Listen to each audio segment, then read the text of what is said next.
नमस्कार, good morning. Crime tennis की कहानी में आपका स्वागत है। उम्मीद है आप और आपकी फैमिली अच्छी होगी, अपना ख्याल रख रही होगी। आज एक जो स्टोरी सुनाने जा रहे हैं वो एक तो ऐसी अफसोसजनक स्टोरी है, ऐसी परेशान कर देने वाली स्टोरी है। पहले की सोचा ये स्टोरी ना सुनाएं, लेकिन फिर सोचा कि ये स्टोरी कहानी सुनाना भी जरूरी है, शायद इसी भरोसे आपको हम सावधान भी कर सकें। तो कहानी पे आते हैं। एक फैमिली है जिस फैमिली में कुल 4 सदस्य रहा करते थे। पति पत्नी, 2 बेटियां और 2 बेटे, कुल 6 सदस्य थे। मूल रूप से परिवार वेस्ट बंगाल के उत्तर दिनाजपुर का रहने वाला था और हाल ही में कुछ दिन पहले हरियाणा के पानीपत में एक कॉलोनी है, परशुराम कॉलोनी, यहाँ शिफ्ट हुए थे और ये यहाँ रहने लगे थे।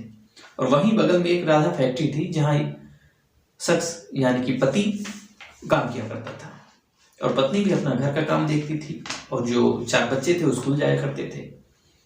और तभी एक दिन शायद किसी ने कल्पना भी ना की होगी कि एक रात जो शायद वो आखिरी रात है और अगली जो सुबह आएगी शायद वो सुबह इस फैमिली के कोई भी मेंबर या शायद कभी ना देख पाए। ऐसा मंजर था। मामला था कि पूरी फैमिली सुबह की अगली रात खाना पीना खाते हैं और सो जाते हैं और सुबह के इंतजार में कि सुबह होगी, पति काम पे जाएगा, पत्नी घर पे खाना बनाएगी, बच्चों को तैयार करके स्कूल भेजेगी, लेकिन वो नौबत नहीं आती। मामला था कि सभी लोग पूरी फैमिली एक रूम में सोती है और फिर अचानक सुबह जैसे ही उठती है,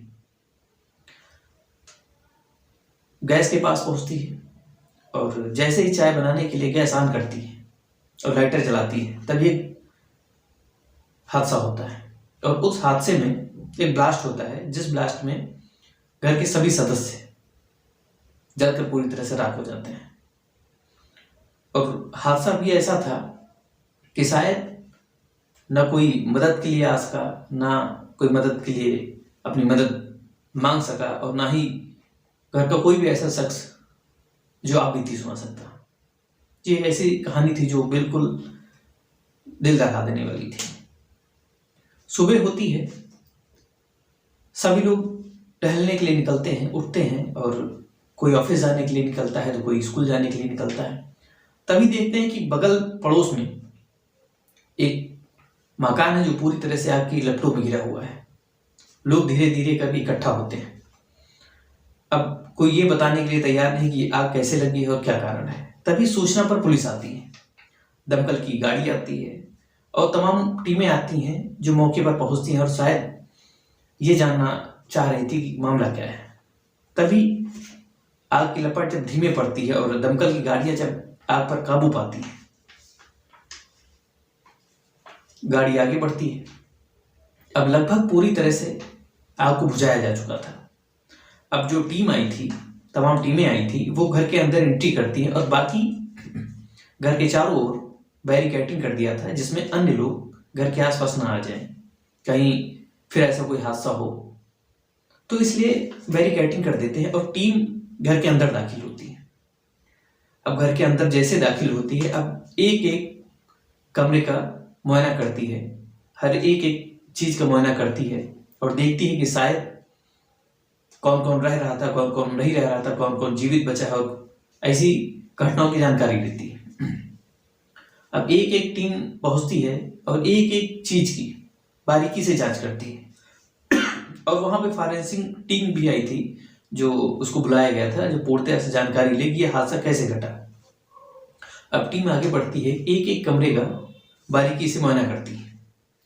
तभी टीम मुआयना कर ही रही थी कि एक आवाज आती है कि सर इधर आइए, और सर उधर जाते हैं। पुलिस के आला अधिकारी थे, अब मौके पर पहुंचते हैं, देखते हैं कि एक रूम है जिस रूम में कुछ ही दूरी पे एक गैस सिलेंडर और चूल्हा पड़ा हुआ है और घर का पूरा सामान जितना भी था सारा कुछ जल कर राख हो चुका था।